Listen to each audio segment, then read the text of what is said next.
Heroes heckled on stage as the words "No More War" are chanted, while retired four-star General John Allen and Medal of Honor recipient Florent Groberg took to the stage last night to endorse Hillary Clinton. Listen.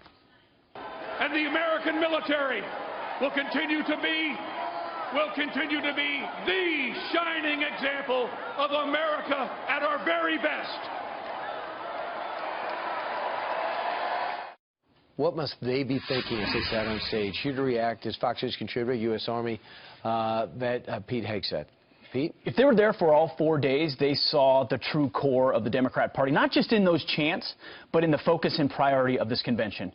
Anti-military, anti-war. Not that anyone's pro-war, but anti-war in a 60s sense.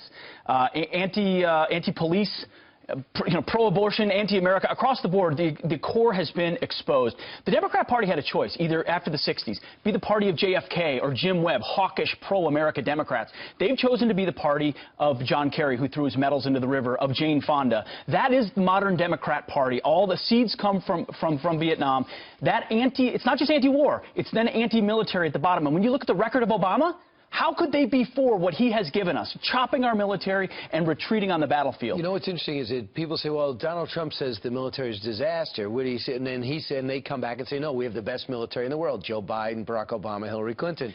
I think you're splitting the difference. We are the #1 military in the world, but we don't judge ourselves against other countries. That's right. We judge ourselves against our potential. It's not a comparative standard. What they've done to it is gut it. And General Allen gave a good speech, but he spent a good chunk of it talking about how tolerant and inclusive our military is, transgendered, now able to serve.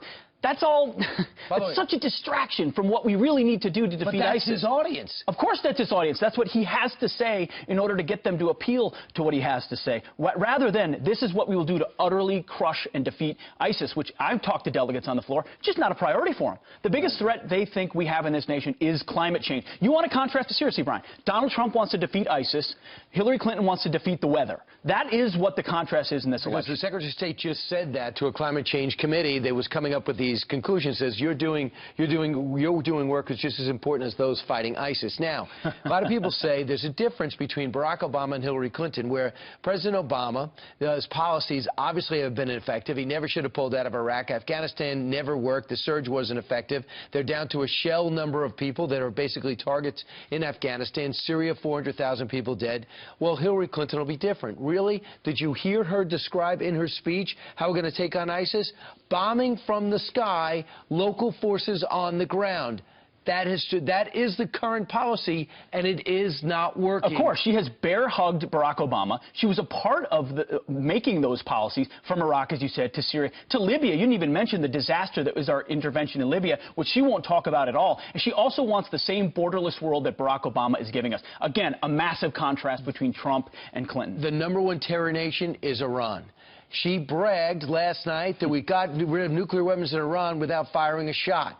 Do we know? We know in writing, within 10 years, they have an opportunity to reconstitute their nuclear program. Our belief is that they'll like being such a great member of the world community that they won't do it. Well, and we're not inspecting their sites. UN inspectors are doing that. Because their theology of death to America no longer matters to them anymore. It hasn't changed. These are not the drones you're looking for as their strategy. These nuclear weapons will not come back. Of course they want them. They've got the billions they wanted out of the deal. They're still violating the missile aspects of the treaty, and there's a timeline on it. They're playing the long game in Tehran, and Hillary Clinton wants to score political points. And as a result, America is less safe. Hillary Clinton is an extension of the failed Barack Obama foreign policy. Well, that Medal of Honor recipient and that general have served our country in a sensational fashion, but their choice, they have to be wondering, did I make the right choice, as that audience shows they were not welcome. Pete, you're always welcome. Thanks so much. Brian. Great job in Cleveland as well as Philadelphia. Thank you. All right.